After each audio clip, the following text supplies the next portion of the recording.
Staple हेमोरॉइडोपैक्सी के बारे में डिस्कस करने वाले हैं और ये रिसेंट एडवांसमेंट है। रिसेंट एडवांसमेंट, हर सर्जरी के फील्ड में कुछ ना कुछ चीज़ें बेहतर हुई हैं और ये रिसेंट एडवांसमेंट इस वजह से है कि उसका इन्वेसिव नेचर के साथ होने के साथ साथ उसमें कुछ कॉम्प्लिकेशन एसोसिएटेड है। तो अगर हेमोरॉइड सर्जरी की हम बात करें तो गोल्ड स्टैंडर्ड अभी भी क्या है, ओपन हेमोरॉइडेक्टोमी है, यानी ओपन हम सर्जरी करते हैं वही गोल्ड स्टैंडर्ड है। पर उसके साथ साथ कुछ और प्रोसीजर, पैरासर्जिकल प्रोसीजर है या एडवांस सर्जरी की कॉन्सेप्ट आया है। उसके पीछे रीज़न यही है कि open haemorrhoid surgery although gold standard है पर उसके साथ साथ कॉम्प्लिकेशन इनवाइटेबल है। कॉम्प्लिकेशन मल्टीपल कॉम्प्लिकेशन है, उसमें एक कॉम्प्लिकेशन है पेन का, या आप ये कह सकते हैं कि हेमोरॉइड सर्जरी के साथ वो प्रॉब्लम्स ये है कि पेन बहुत ज़्यादा होता है। इस पेन को इस तरह से एक्सप्लेन कर सकते हैं कि पेन इस सीवियरिटी का होता है कि आप ऐसे एज्यूम करिए किसी को, जो पेशेंट है जिसकी आपने हेमोरॉइड सर्जरी करी है, ओपन सर्जरी करी है, उसके एनल एरिया के अंदर आपने शीशे को पिघला के डाल दिया है। जो जिस सीवियरिटी का पेन होगा उस तरह से हेमोरॉइड की सर्जरी के अंदर पेन होता है। तो इसको ओवरकम करने के लिए अल्दो इनिशियल 3 to 4 डेज़ के अंदर ये पेन होता है और धीरे धीरे चीज़ें सबसाइड कर जाती है। तो इन कंडीशंस को ओवरकम करने के लिए बहुत सारे इंटरवेंशंस दिए गए, बहुत सारी चीज़ों पे सोचा गया, बहुत सारे टेक्निकल एडवांसमेंट को यूटिलाइज करके एक नया प्रोसीजर शुरू किया जिसको बोलते हैं मिनिमली एडवांस सर्जरी या मिनिमली एडवांस हेमोरॉइड सर्जरी उसको बोलेंगे। तो जो मिनिमली एडवांस हेमोरॉइड सर्जरी है उसमें स्टेपल हेमोरॉइडेक्टोमी की बात आती है, स्टेपल हेमोरॉइडेक्टोमी की। तो इसी की हम बात करेंगे। किया है कि स्टेपल हेमोरॉइडोपैक्सी ये एक मिनिमली एडवांस प्रोसीजर है, मिनिमली इन्वेसिव प्रोसीजर है जो किसके लिए हम करेंगे, हेमोरॉइड के लिए करेंगे। इसको बोला जाता है MIPH। MIPH का मतलब हो गया मिनिमली इन्वेसिव प्रोसीजर फॉर हेमोरॉइड। यह रिसेंट एडवांसमेंट है। यहाँ हम करते क्या हैं, यहाँ स्टेपल हेमोरॉइडोपैक्सी करते हैं। स्टेपल हेमोरॉइडोपैक्सी जब कह रहे हैं इसका मतलब है यहाँ नाल की जो इंटरनल लेयर है जिसे म्यूकोजा बोलेंगे, सब म्यूकोजा बोलेंगे, जिसके अंदर हेमोरॉइड डेवलप होता है, उसको एक्सरसाइज कर देते हैं सर्कमफ्रेंशियली। इसको क्या करेंगे, सर्कमफ्रेंशियली हम एक्सरसाइज कर देते हैं। तो मिनिमली इन्वेसिव प्रोसीजर ऑफ हेमोरॉइड जिसको MIPH कहते हैं, जिसके अंदर स्टेपल हेमोरॉइडोपैक्सी की कंडीशन है जिसको हम डिस्कस कर रहे हैं। इसमें हम करते क्या है, सर्कमफ्रेंशियल एक्सीजन होगा किसका, म्यूकोजा का और सब म्यूकोजा का। और वो भी कहाँ करेंगे, डेंटेट लाइन, एक लाइन हमने बताया था कि डेंटेट लाइन से एबव का एरिया होगा जहाँ पे इंटरनल हेमोरॉइड डेवलप होता है। तो ये प्रोसीजर भी हम कहाँ करेंगे, जो प्योरली इंटरनल हेमोरॉइड है, प्योरली इंटरनल हेमोरॉइड है। तो डेंटेट लाइन का एरिया वो एरिया है, डेंटेट लाइन से एबव का एरिया वो एरिया है जहाँ पे प्योर इंटरनल हेमोरॉइड डेवलप होता है। ठीक है, तो 4 सेंटीमीटर एबव डेंटेट लाइन का, डेंटेट लाइन से एबव 4 सेंटीमीटर एबव जो म्यूकोजा है और सब म्यूकोजा को हम सर्कमफ्रेंशियली टोटली एक्सरसाइज कर देते हैं। तो 2 स्टेप में प्रोसीजर कंप्लीट होता है। एक स्टेप है जिसके अंदर डेंटेट लाइन से एबव का पोर्शन, जो म्यूकोजा और सब म्यूकोजा जो प्रेजेंट है डेंटेट लाइन से 4 सेंटीमीटर एबव, जिसमें इंटरनल हेमोरॉइड डेवलप होगा, उसको टोटली हम सर्कमफ्रेंशियली एक्सरसाइज कर देते हैं। उसके बाद कट एजेस को स्टेपल कर देंगे। कट एजेस को क्या करेंगे, स्टेपल कर देंगे। इसको अगर हम समझना चाहें, सपोज करिए एक क्रॉस सेक्शनल व्यू ले लें एनल कनाल का, एनल कनाल का एक क्रॉस सेक्शनल व्यू ले लें। क्रॉस सेक्शनल व्यू ये समझ में आ रहा है, एक क्रॉस सेक्शन बाहर का एंटीरियर सरफेस हमने हटा दिया है। तो इस प्रोसीजर के अंदर हम करते क्या हैं, इस प्रोसीजर में हम डेंटेट लाइन से एबव, डेंटेट लाइन अगर हम मान लें कि ये डेंटेट लाइन ये है, ये डेंटेट लाइन है, तो डेंटेट लाइन से 4 सेंटीमीटर एबव जो म्यूकोजा है जिसके अंदर इंटरनल हेमोरॉइड डेवलप होगा, इस म्यूकोजा को हम क्या करेंगे, सर्कमफ्रेंशियली एक्सरसाइज कर देंगे। किसको करेंगे, इस म्यूकोजा को हम सर्कमफ्रेंशियली एक्सरसाइज कर देते हैं और इसी म्यूकोजा के अंदर हेमोरॉइड डेवलप होता है। अब चूंकि आपने एक्सरसाइज कर दिया, एक्सरसाइज करने के बाद कट एजेस यहाँ प्रेजेंट होंगे। ये एज क्या है, कट एज है, और ये क्या है, कट एज है। अब इन दोनों कट एजेस को क्या करेंगे, सूचर कर देंगे। सूचर कैसे करेंगे, अब इंटरनल हेमोरॉइड के अंदर सूचरिंग करना मुश्किल है, तो सर्कुलर मैनर में एक स्टेपलर इस्तेमाल किया जाता है और वही उसके इसमें 2 एडजस्टमेंट होता है। एक शार्प एज है जो कट करेगा और उसी के साथ सर्कुलर स्टेपलर होगा, ठीक है, वो दोबारा से अप्रॉक्सीमेट कर देगा। तो कट एजेस को ये पास ले आएगा और फाइनली इसको सूचर कर देगा। तो ये समझ में आ गया। आगे हम वो स्टेप, इस स्टेप्स को अलग से समझेंगे।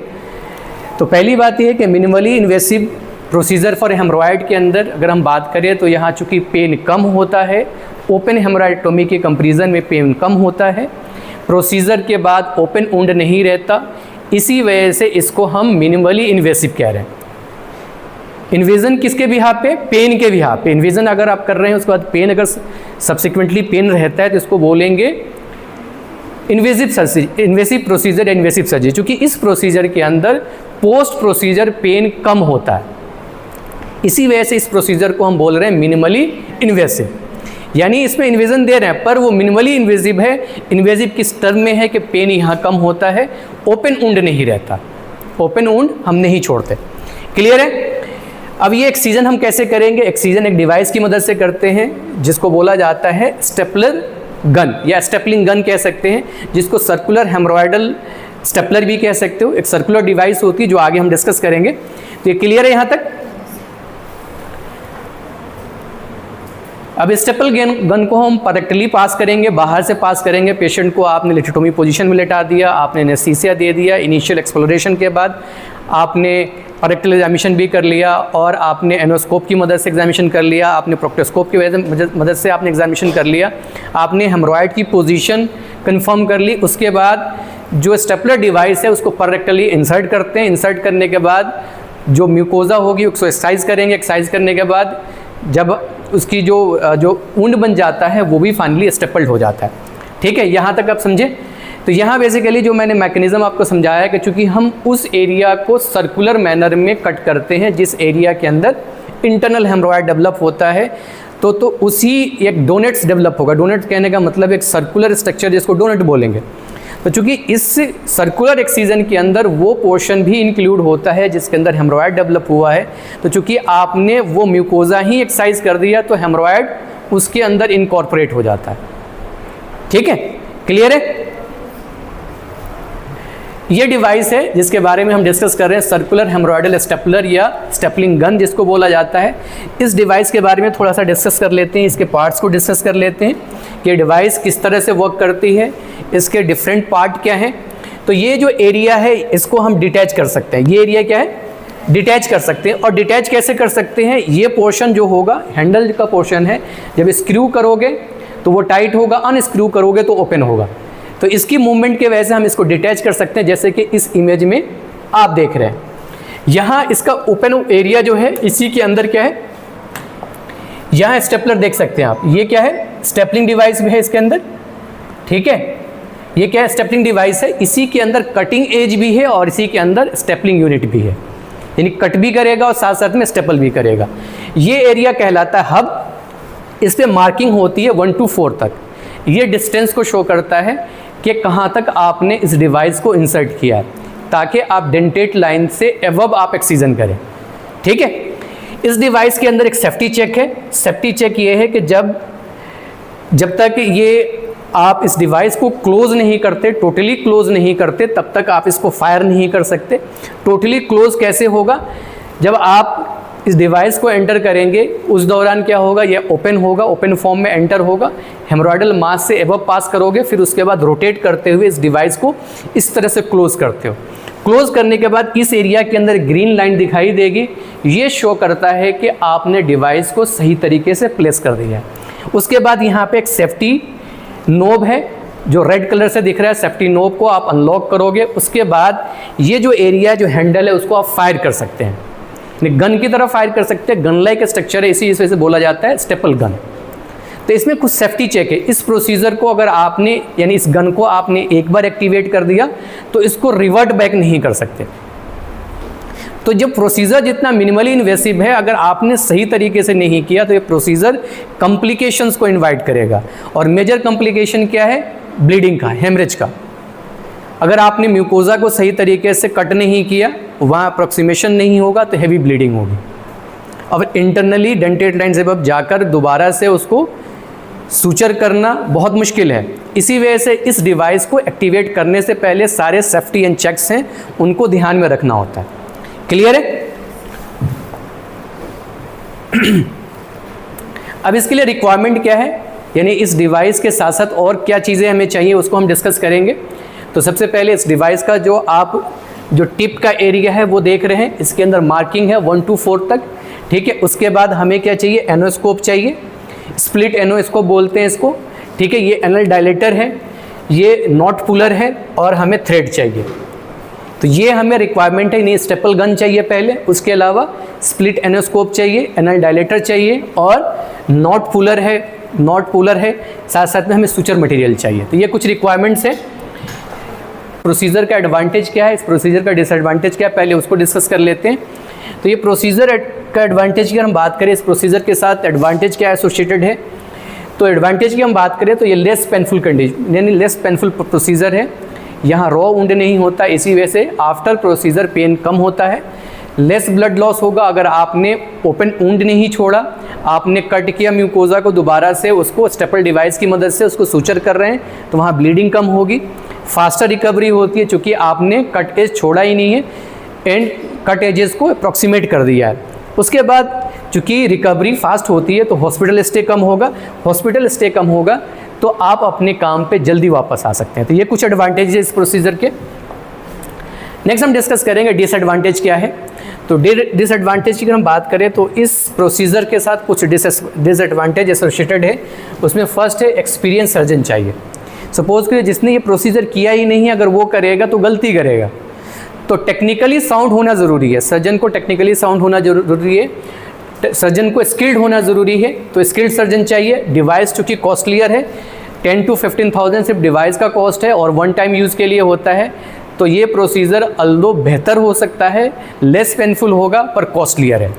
पॉसिबल है कि अगर आपने फुल थिकनेस एक्सीजन कर दिया है, फुल थिकनेस क्या होगा, म्यूकोजा और सब म्यूकोजा को ही एक्सरसाइज करना है, आपने मस्कुलर लेयर को भी इंक्लूड कर दिया, तो ऐसी ब्लीडिंग के चांसेस होंगे, साथ साथ में स्ट्रक्चर भी डेवलप हो सकता है या परफोरेशन हो सकता है, ठीक है। एनल स्फिंक्टर आपने इंक्लूड कर दिया तो ऐसे में क्या होगा, इनकंटिनेंसी कंडीशन डेवलप हो सकती है। इसमें परसिस्टिंग सुचरिंग की जाती है, वो आगे मैं बताऊंगा आपको परसिस्टिंग सुचरिंग कैसे की जाती है। सर्कुलर मैनर में हम म्यूकोजा और सब म्यूकोजा को सुचर करते हैं, वो प्रोसीजर हम डिस्कस करेंगे। तो अगर परसिस्टिंग सुचरिंग आपने सही से नहीं करी तो यहाँ इनकम्प्लीट डोनट होगा या इनकम्प्लीट एक्सीजन होगा म्यूकोजा और सब म्यूकोजा का, और फाइनली जो आउटकम आप एक्सपेक्ट कर रहे हैं इस प्रोसीजर से वो बेहतर नहीं होगा। कॉन्ट्रा इंडिकेशंस की हम बात करें कि इस प्रोसीजर के साथ कॉन्ट्रा इंडिकेशंस क्या है, तो ये प्रोसीजर हम किस में नहीं करेंगे, एसोसिएटेड डिजीज कंडीशन से फिशर इन एनो है वहाँ नहीं करेंगे, फिस्टुला इन एनो है वहाँ नहीं करेंगे, और डोनट यानी जो आपने सर्कुलर मैनर में जो म्यूकोजा और सब म्यूकोजा के स्ट्रिप को कट किया है उसको हम क्या भेजेंगे, हिस्टोपैथोलॉजिकल स्टडी के लिए भेजेंगे। और हिस्टोपैथोलॉजिकल स्टडी में टिश्यू की स्टडी होगी जिसमें खासतौर से फोकस किस पे होगा कि जो आपने सैंपल एक्सीजन के बाद भेजा है उसके अंदर मस्कुलर लेयर की इन्वॉल्वमेंट तो नहीं है। मस्कुलर लेयर अगर इन्वॉल्व है इसका मतलब है आपने गलत प्रोसीजर किया है, आपको वहाँ इंटरवेन करने की ज़रूरत है। ये बात ज़रूर याद रखें कि अल्दो ये मिनिमली इन्वेसिव प्रोसीजर है, अभी भी गोल्ड स्टैंडर्ड प्रोसीजर क्या हो सकता है हेमरोइड का, वो है ओपन सर्जरी। नहीं, बेहतर प्रोसीजर वही है। इस मेथड को हम अब इमेज की मदद से, यानी इस प्रोसीजर को इमेज की मदद से पहले हम डिस्कस करेंगे। तो आपने पेशेंट को, आप एज्यूम करिए आपने पेशेंट की प्रिपरेशंस करा ली है, पेशेंट को आपने पहले भी एग्जामिन किया, ओटी में लेने के बाद आपने एनेस्थीसिया दे दिया, एनेस्थीसिया देने के बाद पेशेंट को आपने लिथोटोमी पोजीशन में लेटाया, उसके बाद आपने इनिशियल एक्सप्लोरेशन कर दिया, आपने प्रोक्टोस्कोपी एग्जामिनेशन कर लिया, उसके बाद आपने सबसे पहले प्रोसीजर आप क्या करोगे, एनल डायलेटर इस्तेमाल करोगे। ये जो डिवाइस आप कह रहे हैं एनल डायलेटर होता है, एनल डायलेटर आप इंसर्ट करोगे, इससे क्या होगा, जो पाइल मास प्रोलेप्स हो रहा है वो क्या हो जाएगा, अंदर पुश हो जाएगा। तो पाइल मास जो प्रोलेप्स हो रहा था एनल डायलेटर की मदद से वो अंदर चला जाएगा, ठीक है। एनल डायलेटर आपने इस्तेमाल किया, उसके बाद आप क्या करोगे, ये एनोस्कोप है इसको सूचर कर देते एनल कनाल पे। हम क्या करेंगे, एनोस्कोप को हम सूचर कर देंगे, स्किन जो बाहर की स्किन होगी हम इसको, जो ये आई देख रहे हैं एनोस्कोप की जो आई है उसकी मदद से हम क्या करेंगे, पेरियनल एरिया की स्किन जो होगी उसके साथ सूचर कर देंगे। सूचर क्यों करेंगे, नेक्स्ट हम जो प्रोसीजर करेंगे उसमें ये एनोस्कोप बेसिकली पाथवे प्रोवाइड करेगा, जो स्टेपलर गन आप इंट्रोड्यूस करेंगे उसके लिए भी, साथ साथ में जो परसिस्टिंग सूचर लेंगे उसके लिए पाथवे प्रोवाइड करेगा। अगर आपने ये एनोस्कोप इस्तेमाल नहीं किया तो ऐसी कंडीशन में क्या होगा, मास आपको नहीं दिखेगा, साथ साथ में इंटरनल विजुलाइजेशन नहीं होगा। तो इंटरनल विजुअलाइजेशन को इन्हांस करने के लिए हम इस डिवाइस को, एक सिंपल डिवाइस है, प्लास्टिक का बना हुआ होता है जिसको एनोस्कोप बोलते हैं, हम पेरिनियल स्किन के साथ सूचर कर देते हैं। सूचर करने के बाद आप क्या करोगे, आप परसिस्टिंग सुचरिंग करते हो। परसिस्टिंग सुचरिंग में हम क्या करेंगे, परसिस्टिंग सुचरिंग में डेंटेट लाइन से 4 सेंटीमीटर एबव हम क्या करते हैं, सर्कुलर मैनर में सूचर लेना शुरू करेंगे। यहाँ से हम सूचर लेंगे, ठीक है, ये पास करेंगे और फाइनली यहाँ से सूचर निकाल लेंगे। यानी हम निडल के साथ सुचरिंग करेंगे, और निडल पे जब हम सुचरिंग कर रहे हैं यानी म्यूकोजा पे सर्कुलर मैनर में सुचरिंग कर रहे हैं, उसमें ध्यान ये रखते हैं कि हम म्यूकोजा और सब म्यूकोजा को ही उसके अंदर बाइट में ले रहे हैं, ठीक है। बाइट हम क्या ले रहे हैं, यूनिफॉर्म बाइट ले रहे हैं, बहुत ज़्यादा डेप्थ ज़्यादा अंदर नहीं हो कि मस्कुलर लेयर को इन्वॉल्व कर ले, बहुत ज़्यादा सुपरफिशियल भी नहीं होना। तो सर्कुलर मैनर में एनल कनाल के जो लेंथ होगी उसके सर्कुलर मैनर में हम सुचरिंग करेंगे। परसिस्टिंग सुचरिंग का मतलब पता है ना कि सर्कुलर मैनर में सुचरिंग करेंगे। तो यहाँ से आपने ये सूचर मटेरियल जो आप देख रहे हैं, ये सूचर मटेरियल यहाँ से आप लिया, आप सूचर करते हुए सर्कुलर मैनर में इसकी दूसरे एंड से आपने निकाल लिया, ठीक है। ये समझ में आ रहा है आपको। अब नेक्स्ट हम क्या करेंगे कि हम चेक करते हैं डिवाइस को, एक्चुअल डिवाइस को इंसर्ट करने से पहले हम पर्स सुचरिंग चेक करते हैं, जो आपने पर्स स्टिंग सुचरिंग ली है वो करेक्ट है या नहीं है। करेक्ट इन द सेंस कि आपके फिंगर पे अगर एडिक्वेट प्रेशर लग रहा है जब नॉट टाई करेंगे तो इसका मतलब है आपने सुचरिंग सही से करी है। अगर आपने सुचरिंग सही से नहीं करी तो ऐसी कंडीशन में जब आप नॉट टाई करोगे तो यूनिफॉर्म प्रेशर नहीं लगेगा, यूनिफॉर्म सर्कमफेरेंशियल एक्सीजन नहीं होगा। ये आप इस एरिया में देखिए, ये हेमोरॉयडल मास है। ये क्या है, हेमोरॉयडल मास है जो इस कप के अंदर आ रहा है, जो एनोस्कोप जिसको बोल रहे हैं। पहले डबल एश्योर हो जाते हैं कि आपने जो सुचरिंग करी है यूनिफॉर्म है, एडिक्वेट प्रेशर लग रहा है, इसका मतलब है आपने सुचरिंग बेहतर तरीके से करी है। बहुत दूर दूर तक स्टिचेस नहीं लेते और बहुत पास भी नहीं लेते, बहुत डेप्थ के साथ नहीं लेते, बहुत ज़्यादा सुपरफिशियल नहीं लेते। यानी टेक्निलिटी क्या है इस प्रोसीजर के साथ, इस प्रोसीजर के साथ टेक्निलिटी यही है कि हम सुचरिंग एडिक्वेट करें, सर्कमफ्रेंशियल मैनर में करें, बाइट्स मल्टीपल बाइट्स हो पर एडिक्वेट हो, डेप्थ उसकी ज़्यादा ना हो और बहुत सुपरफिशियल भी नहीं होनी चाहिए। तो अब हम अपने सुचरिंग को कैसे असेस करेंगे, सर्जन अपनी फिंगर को इंसर्ट करेगा और अपनी असिस्टेंट को बोलेगा कि जो थ्रेड आपने टाई किया है उसको टाई करें। टाई करने की कंडीशन में आपके फिंगर पर एडिक्वेट प्रेशर चारों तरफ से लग रहा है, इसका मतलब है आपने पर्स स्टिंग सुचरिंग बेहतर तरीके से करी है, यानी आपने पर्स स्टिंग सुचरिंग सही कर रखी है। आप नेक्स्ट स्टेप के लिए बढ़ सकते हैं। क्लियर है। नेक्स्ट हम क्या करेंगे, नेक्स्ट हम ये करेंगे जो डिवाइस आपने डिस्कस करी थी उसके अपर एंड को ओपन करेंगे। ओपन करने का तरीका ये है कि आप स्क्रू करिए और अनस्क्रू कर सकते हैं। स्क्रू करेंगे तो टाइट होगा, अनस्क्रू करेंगे तो ओपन होगा। आपने डिवाइस को ओपन कर लिया। ओपन करने के बाद आपके ये वाला कह सकते हैं स्टेपलर डिवाइस वाला पोर्शन है उसको हेमोरॉयडल मास से ऊपर पास करेंगे। यहाँ पे इमेज में देखिए, आपने परसिस्टिंग सुचरिंग यहाँ ली है, इस म्यूकोजा के अंदर ली है जहाँ हेमोरॉयड प्रेजेंट है, जिसके अंदर हेमोरॉयड है, ठीक है। यहाँ भी उस म्यूकोजा के अंदर परसिस्टिंग सुचरिंग करी है जिसके अंदर हेमोरॉयड है। तो आपने हेमोरॉयडल मास से ऊपर इस डिवाइस को पास कर दिया है। पास करने के बाद आप क्या करोगे, जो परसिस्टिंग सुचरिंग आपने करी है आप उसको टाइट करोगे। टाइट करने के बाद दो एंड होंगे उसको आप कहाँ से निकाल लोगे, यहाँ से निकाल लोगे। दो एंड जो होंगे उसको बाहर से थ्रेड पुलर की मदद से दो एंड को हम बाहर निकाल लेंगे। बाहर निकालने के बाद जो डिवाइस होगी धीरे धीरे उसको क्या करेंगे, रोटेट करेंगे। रोटेट करने के वैसे ये दोनों एजेस क्या होंगे, पास पास आ जाएंगे। ये समझ में आ गया। हब के अंदर जो पाइल मास है हब के अंदर आ जाएगा और ऊपर म्यूकोजा के ऊपर क्या होगा, इसकी कट एजेस और उसकी स्टेपलिंग एज होगी। ये समझ में आ गया। अब जैसे आपने क्लोज किया, क्लोज करने के बाद ठीक है, तो जब हम डिवाइस को एक्टिवेट करते हैं उससे पहले कुछ सेफ्टी एंड चेक्स मैंने शुरू में डिस्कस किया था। फर्स्ट सेफ्टी ये है कि ग्रीन लाइन के अंदर एक लाइन दिखाई देने लग जाएगी, इसका मतलब है आपका डिवाइस सही तरीके से क्लोज हो गया है। सेकंड ये है कि जब भी हम डिवाइस को एक्टिवेट करते हैं उससे पहले हम क्या करेंगे, ये सेफ्टी नोब है उसको रिमूव करेंगे, उसी के बाद इसको फायर कर सकते हैं। फायर करने का मतलब ये है कि आप गन का जो स्टेपल एंड है या गन का जो पोर्शन है, जो हैंडल है, उसको आप क्लोज करेंगे। क्लोज करने के बाद 1 मिनट तक आप एज इट इज़ उसको रोकते हैं। इससे क्या होता है, एक तो कटिंग होती है, साथ साथ में जो कट एज है दोबारा से सील हो जाता है, इनस्टेपल हो जाएगा। आई बात समझ में? कट भी होगा और स्टेपल भी हो जाएगा। 1 मिनट तक हम इसको इस वे से रखते हैं कि अगर कहीं से ब्लीडिंग हो रही है तो वो रुक जाएगी। उसके बाद दोबारा से इस डिवाइस को अनस्क्रू करेंगे, इन ओपन करना है।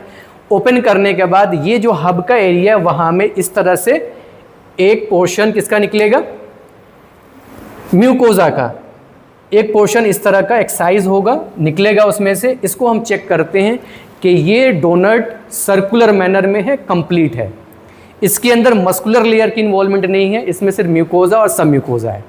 अगर इसमें मस्कुलर लेयर है, इसका मतलब है आपने प्रोसीजर गलत किया है, आपको दोबारा से इसको देखना है कि ब्लीडिंग तो नहीं हो रही है। अगर सर्कुलर मैनर में कंप्लीट डोनट निकला है, इसका मतलब आपने प्रोसीजर सही तरीके से किया है, कॉम्प्लिकेशन नहीं हुआ है। फिर भी हम एक बार चेक करते हैं कोई ब्लीडिंग तो नहीं हो रही है। तो अगर इतना ये करें तो ये प्रोसीजर कंप्लीट होता है। ठीक है, नेक्स्ट क्लास में कुछ और हम डिस्कस करेंगे। सर्जिकल प्रोसीजर है जो ओपन सर्जरी है वो डिस्कस करेंगे।